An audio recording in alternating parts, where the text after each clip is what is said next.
എല്ലാവരും വിജയത്തിന്റെ താക്കോൽ അന്വേഷിച്ച് നടക്കുകയാണ്. പക്ഷെ സത്യത്തില് ഈ വിജയത്തിന്റെ താക്കോൽ ഉണ്ടല്ലോ, അത് വെറും 6 വാക്കുകളിൽ ഒളിച്ചിരിപ്പുണ്ട്. ഏതാണ് ആ 6 വാക്കുകൾ? മൈൻസൂപ്പ് 76.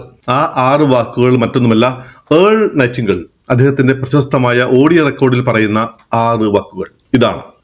V become what we think about. എന്താണ്? We become what we think about. നമ്മൾ നമ്മളെക്കുറിച്ച് എന്താണോ ചിന്തിച്ചു കൊണ്ടിരിക്കുന്നത്, നമ്മൾ അതായി തീരും. റോബർട്ട് കൊളിയർ പറയുന്നു, ഒരു മനുഷ്യന് ഈ ലോകത്തിൽ എന്തും നേടിയെടുക്കാൻ സാധിക്കും, പക്ഷെ ആദ്യം അത് മനസ്സിൽ സ്വന്തമാക്കണം.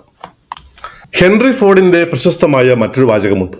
നിങ്ങൾക്കത് ചെയ്യാൻ കഴിയും എന്ന് നിങ്ങൾ വിശ്വസിച്ചാലും ചെയ്യാൻ കഴിയില്ല എന്ന് നിങ്ങൾ വിശ്വസിച്ചാലും രണ്ടും ശരിയാണ്. കാരണം നിങ്ങൾ എന്താണ് വിശ്വസിക്കുന്നത് അത് സംഭവിക്കും. നെപ്പോളിയൻ ഹില്ല് പറയുന്നു, എന്തൊക്കെ നിങ്ങൾക്ക് ഉണ്ടാക്കാൻ കഴിയുമെന്ന് നിങ്ങളുടെ മനസ്സിന് സങ്കല്പിക്കാനുള്ള വ്യാപ്തിയുണ്ടോ, അതുണ്ടെങ്കിൽ അത് ഉണ്ടാക്കി തരുവാനുള്ള കഴിവും മനസ്സിനുണ്ട്. അങ്ങനെയാണെങ്കിൽ നമ്മൾ എന്താ ചെയ്യേണ്ടത്? നമ്മളുടെ ആഗ്രഹം എന്താണോ അത് സാധിച്ചതായിട്ട് തീവ്രമായിട്ട് ശക്തമായിട്ട് ആഗ്രഹിക്കുകയും ആ ആഗ്രഹത്തെ ദിവസവും ചിന്തിച്ചുകൊണ്ട് നർച്ചർ ചെയ്തുകൊണ്ട് ഇരുന്നാൽ ആ സാഹചര്യങ്ങളിലേക്ക് എത്തുവാനുള്ള കഴിവ്, യോഗ്യത, സാഹചര്യങ്ങൾ പ്രകൃതി നമുക്ക് ഉണ്ടാക്കി തരും. അപ്പോൾ focus on your thoughts every day.